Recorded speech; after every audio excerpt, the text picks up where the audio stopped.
ہم شکریہ ادا کرتے ہیں کہ اللہ نے ہمیں موقع دیا کہ ہم نے ایسا چیف بنایا فوج کا جس نے آنکھوں میں آنکھیں ڈال کے انڈیا کو ایسا منہ توڑ جواب دیا کہ ان کو پتہ پڑ گیا کہ یہ کھیڈ نہیں ہے باڑے آدھی. مودی کو پتہ پڑ گیا کہ یہ مذاق نہیں ہے.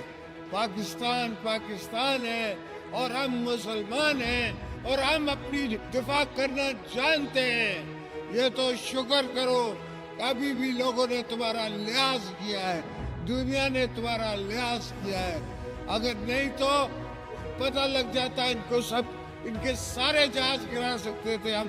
مگر دعا کریں کہ یہ حاجی صاحب نے, ہمارے چیف نے, ہمارے ایئر فورس چیف نے ان پہ رحم کیا تھوڑا سا. مگر انشاءاللہ اگر دوبارہ کسی میلی آنکھ سے کسی ملک نے بھی دیکھا پاکستان کی طرف تو یاد رکھو کہ یہاں اسد زرداری بیٹھا ہوا ہے, یہاں پیپلز پارٹی بیٹھی ہوئی ہے, یہاں بھٹو صاحب کے وارث بیٹھے ہوئے ہیں, یا بی بی صاحبہ کے وارث بیٹھے ہوئے ہیں.